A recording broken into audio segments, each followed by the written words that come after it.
Hello and welcome back to Kim Talks. I'm your host, Kim Hayden. I am super excited to be here talking all things real estate with a gal that has an incredible story. And you know what? She is doing what so many think about. We're going to be sharing stories on how you can create your wealth through investment. And it's not as hard as you think. But before we get started, today's episode is brought to you by www.queenofresilience.shop. So shop online for a bit of sass and fun. So straighten your crown and shop around at queenofresilience.shop. So today's guest is Pam Hill. She's the founder and CEO of My Smart Cousin. As a real estate investor, she owns 25 properties and 31 units, all purchased for the price of a car. Okay. And in some cases, a bicycle, anywhere from $2,500 to $35,000. This is crazy. Pam began her real estate investment career 10 years ago during the Great Recession as a side hustle while working as an executive at the electric utility company. Since then, Pam has become the smart cousin to everyone in her family and her personal finance and real estate advice, as well as a real estate investment coach, teaching others how to buy their first or 101st property for the price of a car. Pam, hold on one second. Okay, I just had a little bit of interference there. Pam is a Dartmouth and Harvard grad. Holy crow, we are in good company today, folks.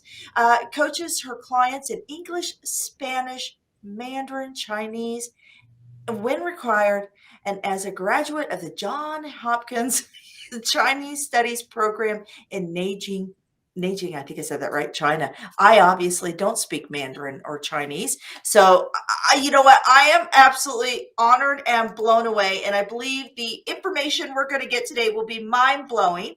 And Pam, you know what? As a real estate agent of 22 years, we had investments, we liquidated investments, we're looking at stocking back up. And I think that you are going to become my favorite cousin, not just a smart cousin, but my favorite cousin. Welcome aboard, Pam. This is Love it, awesome. love it. Thank you so much. You are fantastic, Kim, and I know that this is going to be such a great conversation for your audience. Just as you say, it really isn't as hard. You yourself know this. You already know from the inside looking out. It's not as hard as folks think.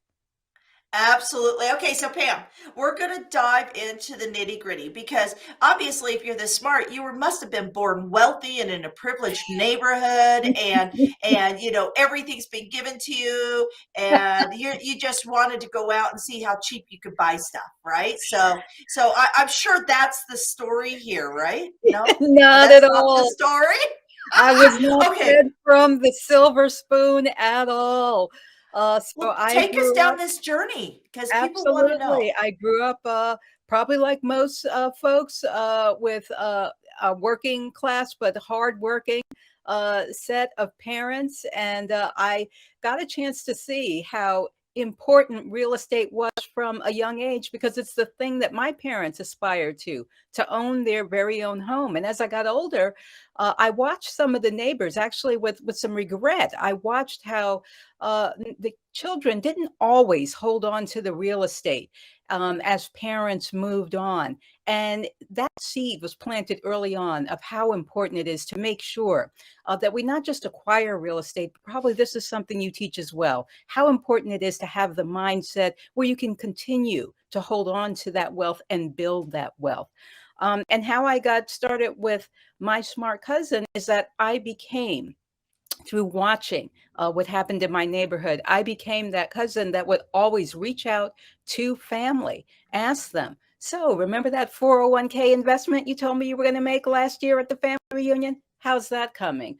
Or I remember that you said you want to move out of your apartment and begin to buy something. How can I help you? What can we do? So I really take it to heart with both family, with friends, and clearly with my clients. Okay, so um, So this was is this a self-taught then? Like, you Yes, didn't have your parents, so if you don't nope, mind me asking, give us a absolutely. set of visual Yep, of what was your childhood home like? absolutely. What was the finances within your home? Yep. So I call it loving, but peanut butter and jelly jars were drinking vessels, right? So certainly no bone china type thing as part of our normal day to day. A family where my mom worked for the airlines as an agent on the phone, and my dad was a taxi driver. And they just busted with pride as I continue to move up academically. But they certainly didn't have dinner time conversations steeped in Wall Street and financials. And when I got to college, when I got to Dartmouth, which is in New Hampshire, I was blown away by what normal looked like for a lot of my classmates, which was private school. I'm a public school kid, which was wealthy. I washed dishes my freshman year as part of my work study program. So I got a chance to sort of peek behind the curtain and see what things look like.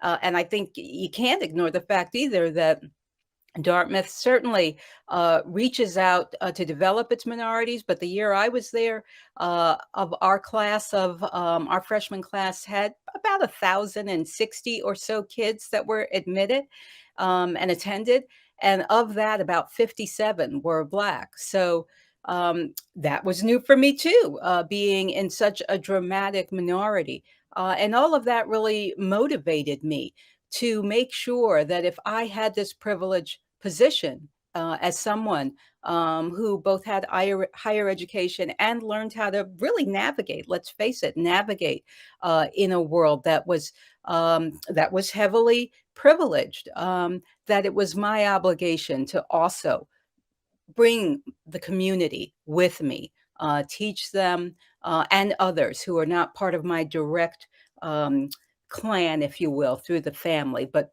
more broadly. And I do this not just with clients, these conversations, but even with my tenants, talking with them about how they can move from renting to owning and investigating programs that exist for first time owners so they can do that and give that to their kids. Amazing, amazing. So Dartmouth, I mean, like everybody knows that name. Like that's very, like these are very prestigious schools that you are Yeah. aligned with, and not coming from your parents worked university educated, and Right. you've driven this all on your own. Um, Before we dive into your what you do now, one of the things I'd like to ask is what were you reading or filling yourself with in order to have that drive as a young woman to get to Harvard? I mean, that's crazy amazing. It Yeah. really is. So how were you filling that drive? Yes, yes, yes. So I always have to start off with the thankfulness to my parents, right? Because absolutely, things can certainly go down a different path, even if they themselves aren't college educated, if they don't have that drive and vision. And it's funny, my mom attended 1 year or 2 years of college before I was born, but then she got motivated and we both graduated, me from Harvard and her from a city university the same year. So that was awesome. But as far as how I motivated myself and what I filled myself with, I'd say I always had the entrepreneurial bug from young. And again, I tend to be very both humble as well as believing that everyone has these same gifts. So I don't think I would have been unique as a child in selling flower seeds. And then as I got older, okay, it's school time. My classmates like candy. I can buy candy and sell candy, and so on.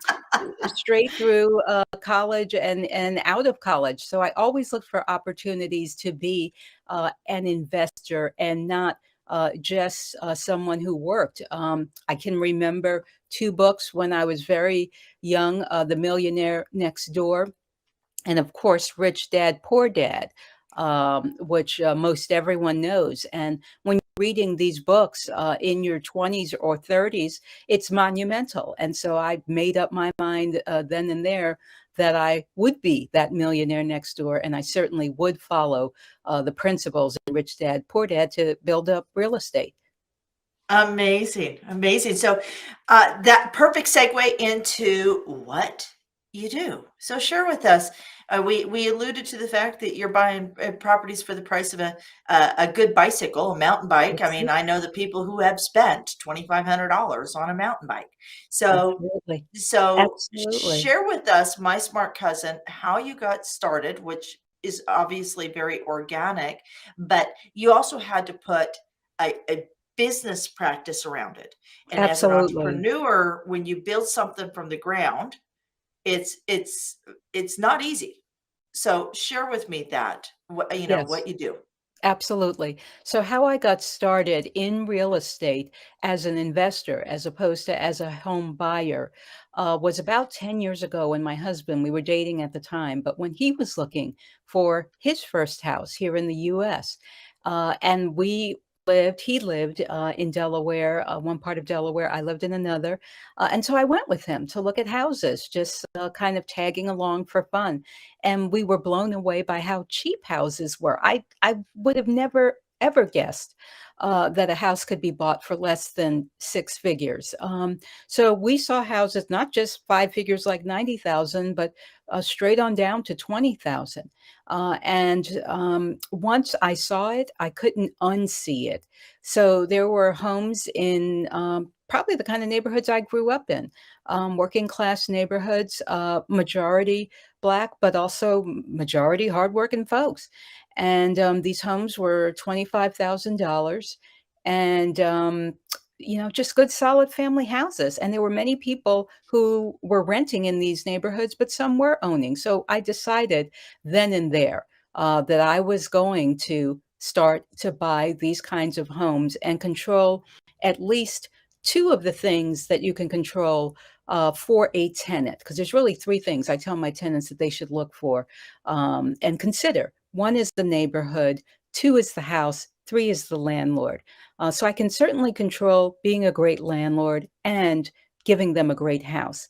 I can't always control the neighborhood, but I work even there to be a partner by reaching out to the chief of police, for instance, if things are a little loud, shall we say, on the block, and that's not a great thing for the tenant. Or if they have a car that's not theirs, that's been broken down and parked in front of their house, I call the city and ask them to move that. So I look to treat the neighborhood like I live there because I don't want to be afraid when I'm there, and I don't want them to be afraid when they are there.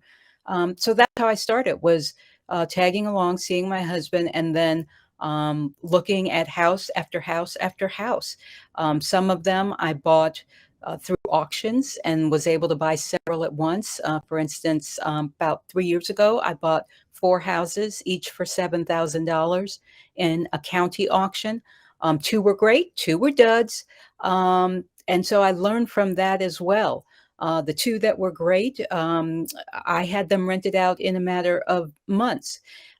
So this is why I focus on houses that are that price of a car, because you really can't lose, in my view. You can't lose for two reasons. One, because you have an annuity just meaning something that's going to pay you month after month after month, kind of like a bond.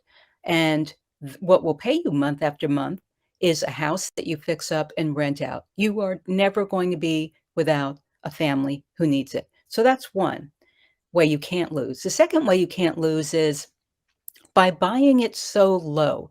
You're really not going to cry into your glass of wine if the house goes from $7,000 to, gee, it's only worth 5,000. Oh, poor Pam. No, and moreover, the likelihood of it doing that is minuscule compared to the Minuscule. exactly, the likelihood of it going instead to 30, or really, for me, they're lottery tickets. You never know if one of these neighborhoods is going to become your next $1 million neighborhood, as has happened in, I was going to say parts of Brooklyn, but probably the entirety of Brooklyn in New York City and a number of other areas. Gentrification is huge, and there are markers that you can look for, like location and accessibility, schools, that if a city is underneath. I know that, like Tennessee is crazy right now, and like it is a awesome market to invest in. It also has, and what's interesting is if you do some Google searches, you can easily find out who's pulling out small business licenses. So Tennessee has one of the highest level of small business license requests out of any other Wow. state. Wow. So if people are starting businesses, that means that they're working actively to improve or control their lives, Yes, their personal revenue. So obviously having real estate in that space, they go up, real estate goes up, right? exactly. Um, Exactly. do you only invest in where you live, or do you invest in other areas? I invest at this point principally where I live. So when I say principally, meaning within about a 50-mile radius. And so because of Delaware and Pennsylvania and New Jersey, the part that I live in Pennsylvania, being so close, they're almost not like states. They're almost like cities because of them being only a few miles away from one another where I live. So that makes it very easy. But I would say that said, this model of buying a house for the price of a car, you mentioned Tennessee. So Tennessee would be, gosh, probably about 400 miles away from me. So that is not at all easy to get to. But you can work with a perfectly capable property manager. And I would absolutely encourage folks and have helped folks to do that. And that way they can get involved in these markets. I think about Atlanta, which is a city in Georgia that I used to live in. And I can remember thinking, this was before I was investing, but thinking, gee, this place is going to get big time one day. But that's where, and I'm sure this is how you coach your folks, it's not enough to just think it. You must do. Or Absolutely. you then watch in hindsight, well, yeah, I sure did know that was going to blow up. And now a lot of Atlanta is back to that six figures that I talk about, more than 100, 200, 300. You really can't believe it. And these self same homes were in the 20s when I was there, 20s and 30s. Um, so absolutely, for folks who are seeing Tennessee, as you give that as an example, and there are many other. Every day I look on Zillow, there are hundreds of houses every single day that are listed for the price of a car. You don't have to live near these places. You can decide to develop a strategy where maybe you buy 3, 4, 5. So now you're scaling and you use a property manager and you hire a handyman crew. And then they become your eyes on the ground and your workers on the ground. Absolutely. Wichita, Kansas is where I'm from originally. And in the last in the last 6 months, I've seen prices go up 30% on average. However, if you go just literally 40 minutes outside a city center, they haven't experienced that. And if you go an hour and 30 minutes outside a city center, you can still get houses for that $25,000 mark. And what's really crazy is adjacent to a lot of these flyover states, a lot of these Mm, flyover cities, adjacent to the cities will be old farms that no longer anybody's farming, and that's land. that's That's it. land, and there's huge opportunity. I know that Warren Buffett is like doubled down into like the modular, mobile, all of that because Hmm. affordable housing, right? Yes. So there's so many opportunities out there. So let's say, hypothetically, let's say it's a single mom. Let's create a scenario. Hmm. Okay. Single mom that doesn't get child support because we know how a lot of these women don't get any support, right? She's hustling hard, working 2, 3 jobs and getting $10,000 right off the bat for an investment. is not an option. She's got maybe 5. Do you know of any kind of grants or programs, loans, companies out there that if she had $5,000 that she could get a matching investment or anything along those lines? Yes, so if that enterprising woman were my client, first thing I would do, I would naturally know where it is that she lives so that we could begin to investigate first-time home buyer funding, which is not matched base. It's just here you go. So first time, let's say for instance, she lived right here in Pennsylvania where I am, and maybe she lived in Philly. I'm not in Philly, but I'm not far from there. Let's say she lives in a large city like Philadelphia. So we would then go online and we would find first time home buyer funding for people who are moving to Philadelphia. And I would ask her, have you ever owned a home before in Philly? And if she says no, great, you're going to qualify. If she says, you know what, yes, I owned one, but not in Philly. I owned one in another part of Pennsylvania or elsewhere. I'd say, you know what? As far as Philly's concerned, you're new to them, so you're probably going to qualify. So that's the first thing we do. Then we look to see what it takes to get that money. Often it's a class, some kind of budgeting class. So I would have her go through that.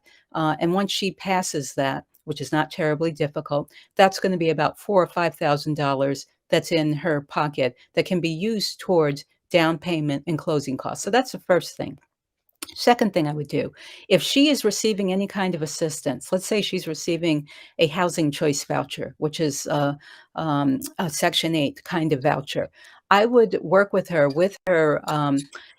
housing choice representative, let's call it that, the person who is her case manager, to see how she can qualify to instead receive mortgage assistance rather than renter's assistance, because some housing authorities provide that. So that's the second thing. We beat down the door for that. And then the third thing is I would have her make sure that she's not wedded. I would say wedded to a location. So if she's really looking at Philly, let's explore why. You know what? Maybe you don't need to live in Philly. Maybe we move 200 miles to the west, or not even that far, 100 miles to the west in some cities that, to your point, are a little more rural. You can qualify for a zero money down loan through the USDA.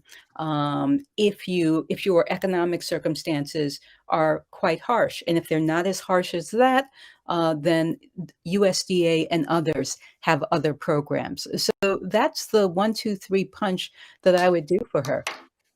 Amazing, amazing. Um, so before we jump into your why, right? I want to talk about your why of developing this business to help others because you've been able to help yourself, but Yes. now you're stepping in. It's a whole nother thing when we help ourselves, but then it's a whole nother thing when we actually put the energy and effort into developing infrastructure to be able to service others. So before we jump in there, I'm going to ask everybody, if you're enjoying this conversation, please, please, please like, subscribe, comment, and share. Like, subscribe, comment, and share. You can find Kim Talks on iTunes. Do your comments there. You can go to my Facebook. You can go to Pam's Facebook. Just engage. That's what we're really looking for. It's really easy to be passive on these, but to do a good podcast and to have great people, we need you, the audience, to help us know that we're doing the right thing.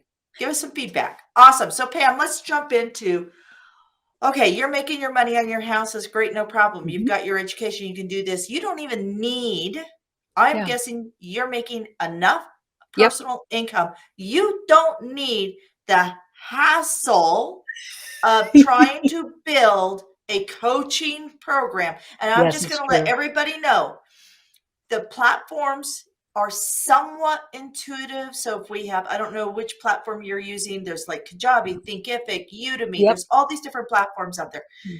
They are somewhat intuitive. However, it is still time consuming.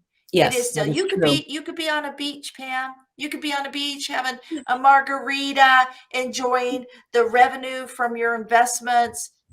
Why are you coaching? Why are you doing this? I do this for a couple of reasons. One is because I feel I am called, I am obligated, I am required. I love to help others. The tent is big enough for us all. There's more than enough cake for everyone. And it's no fun to just have the cake all to yourself. And it's just something that I think has always been within me. This notion of be a light in this world. So that's one reason I do it, because I feel I must. A second reason that I do it is because um, I know that most people want to own their own home and just don't know how, or just even if they're not thinking about a house, they want to be the captain a little bit more of their life than they are. They don't want to break out into a hot sweat when they open up the latest round of bills that have arrived. So I want to help them do that. That's really it fundamentally. I love it, and I would do it kind of no matter what. I see this as the sort of thing I would do straight till my last breath. Amazing. And so, okay, you say that. So I'm going to, you don't have to disclose your age. I'll share. I'm 53. And a lot of people I know are going, oh, I Mm. want to retire and all this other stuff. And I'm going, wait, I'm doing this. And then when I turn 60, this is what I'm going to do. And then when I'm 70, I can maybe look at slowing down. Um, are you one of those type of people also where, retirement's just like, what is retirement? What is retirement? Yes, I am. I'm exactly that kind of person. Yeah, when I hit retirement years, for sure, I will still be doing this because I enjoy it. I really do. It gives me satisfaction, and I also believe it is a help to the world. And how I do this in an even broader way, back to me mentioning my tenants, is that I am starting to work now with some nonprofits on tenant rights advocacy so that tenants are also aware of their rights, and so that I can show other landlords it is possible to both do well and do good.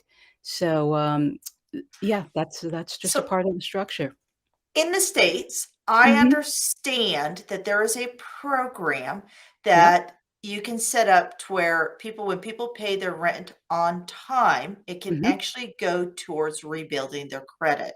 Yes, yes, it does Can you exist. share with me from a landlord's perspective how that can be a benefit or a payback or like, share with Yes. me what that program is? Sure, absolutely. So what a landlord can do is contact the credit bureaus. So there are principally three credit bureaus in the U.S. I guess probably the most well-known one might be Experian.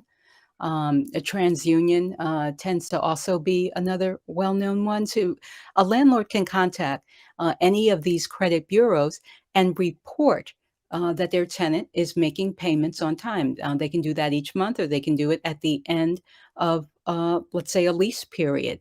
And that's a way.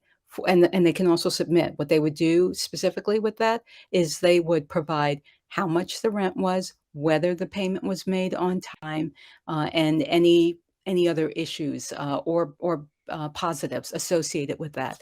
And then the credit bureau would incorporate that into the tenant's record, the tenant's credit record, and that would then improve their credit score. So a credit score is in the U.S. based on FICO, so that could increase their FICO score by several points.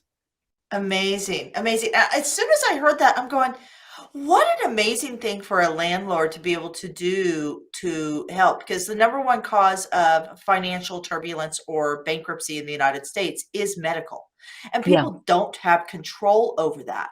Mhm. And, I almost see like you could be a landlord and almost like truly being of service to help people get on their feet, right? Absolutely.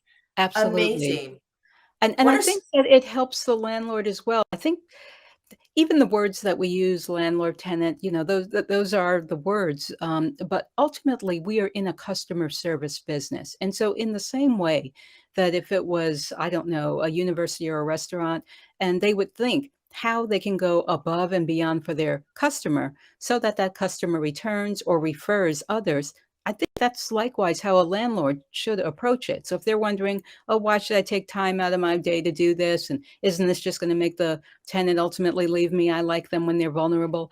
The fact is that the tenant is going to appreciate you, probably stay longer, not be immediately on the phone if you said you'd come today and instead you end up coming 2 days later, and they'll probably refer you. So in my case, I have a number of tenants where um, I I am the landlord to their family. So they referred it started with one person, and then they referred their daughter, then they referred their son, then they referred a sister. And so each time I have an opening, that's who I automatically go to. Amazing, amazing. We talk a lot about resiliency with here on Kim Talks. We have a show that's all strictly resilience, and then where our parent company is Resilient New Media, and so I always want to find out a moment of resilience anywhere in your childhood, young adulthood. It could even have been last week, but a moment that you can identify, you can pinpoint, where without that muscle of resilience, you would not be sitting in this chair talking to me.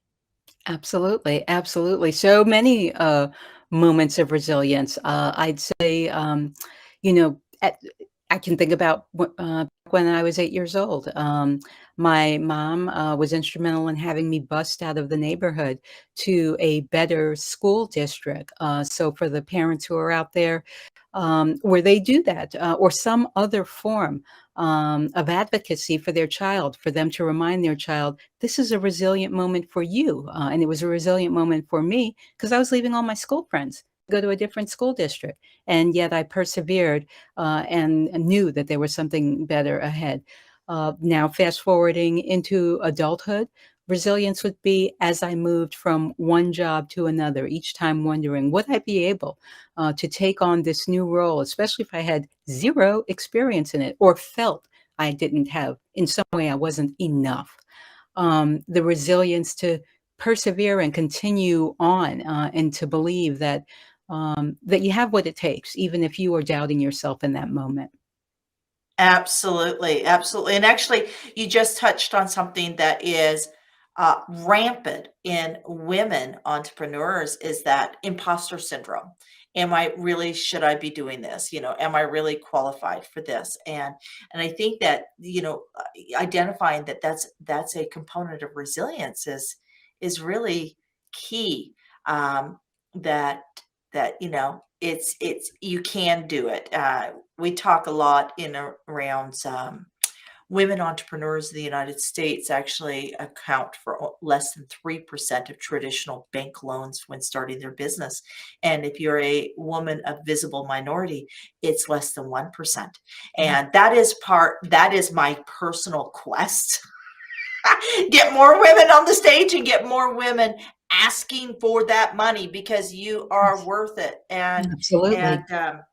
you know and having and doing the small steps to increase your portfolio, finding these houses and these opportunities, becoming the landlord, putting that underneath you, saying I have a reliable $500 a month revenue coming in every month off of this property.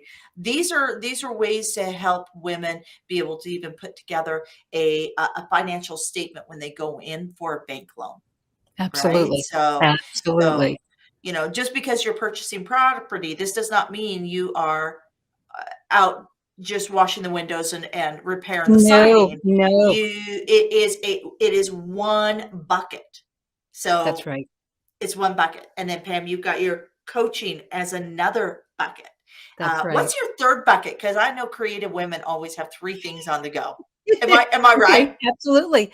So the third bucket, I probably have like 10, but the third bucket is now branching into agriculture as well as commercial businesses. So for me, a house is four walls and a roof, even if it's my own house.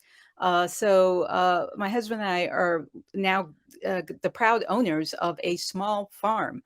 And it has a house on it, but it also is in a commercially zoned area. And so I specifically picked something that would make money, that would not just sort of be a place to put up our feet.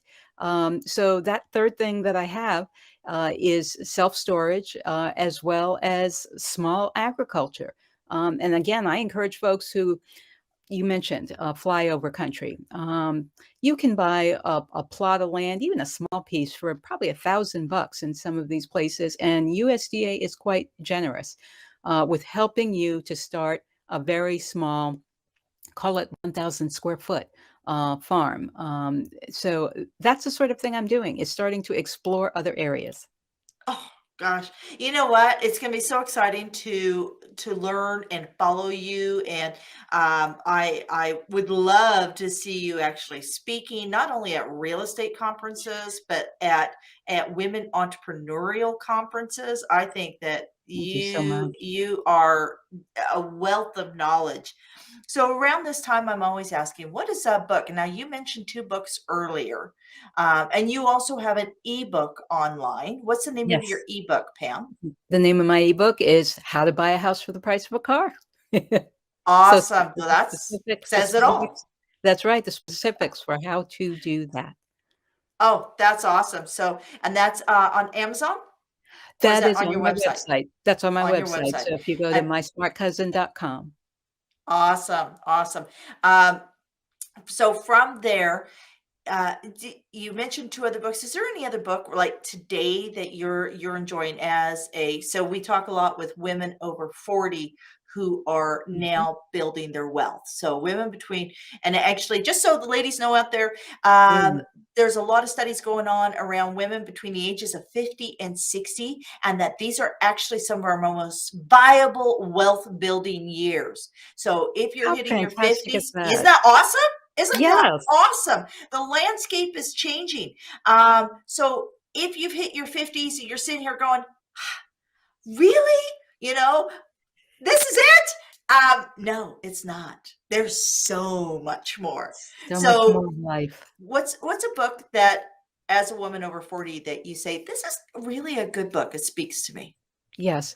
So a book that I go back to is a classic called The Tipping Point by Malcolm Gladwell, who I believe is a Canadian, a fellow Canadian of yours. So this book would have been written probably about 20 years ago, but why it speaks to me, even as a woman and as a woman of color, is that it talks about those dynamics that aren't always clear to you in the moment, but show you when you're about to reach a tipping point. So I think about it in terms of escape velocity. Anyone who has started a business is always trying to figure out, how do I move from one of many thousands of ants to the one, to just getting up just slightly above. And so the tipping point has an awful lot of lessons on how this can be done. So this is something I refer to again and again. Amazing. Amazing. So yes, that is a great recommendation. Okay, we're going to close out today. And honestly, I've gone a little bit longer today. I appreciate those of you who have This has stuck been so around. fun. It has been amazing. And Pam, I would love to invite you back. Oh, And thank actually you. I would love to actually look at different states and actually review some of the opportunities and how those could be leveraged. I just think you're a wealth of knowledge. I love that, So I love that. awesome, awesome. But what we're going to do is we're going to close this out. A quote, something that has resonated with you for your life that is your North Star.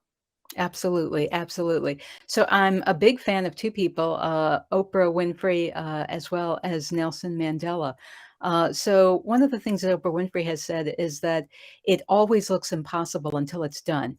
And that so speaks to me because yes, absolutely. That's when it seems it tells me that you can't give up too soon because success is always right around the corner.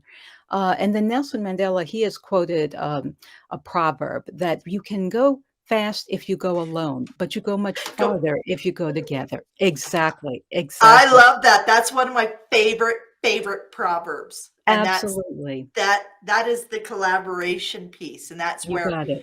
incredible leaders like yourself, Pam, can, if you collaborate. It's really fascinating because I interviewed a Olympic gold medalist, a wrestler, female. for the Rio Olympics here in Calgary. She's actually here in Calgary. Mm. Wow. And she said, the coach I went to the Olympics with was not the coach I started wrestling with, Hmm. but I have never accelerated without a coach.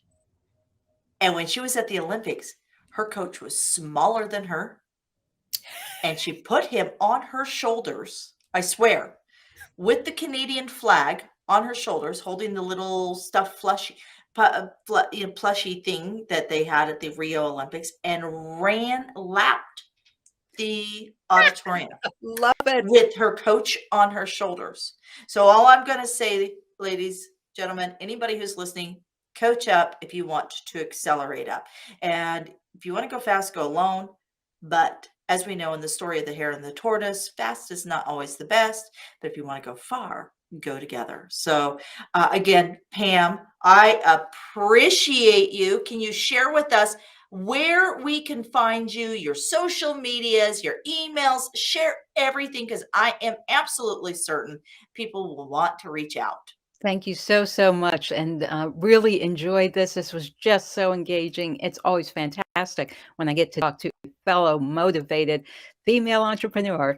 So my website is www.my, so that's my smart, SMART cousin, COUSIN.com, because I am your smart cousin. So www.mysmartcousin.com. And then you can follow me on Instagram and on Twitter at my smart cousin. That's my handle. That is amazing. Thank you, Pam. And I want to thank everybody who's gifted us with their time, because I know how important your time is, and we know it's non-renewable. So make the most of your time every day.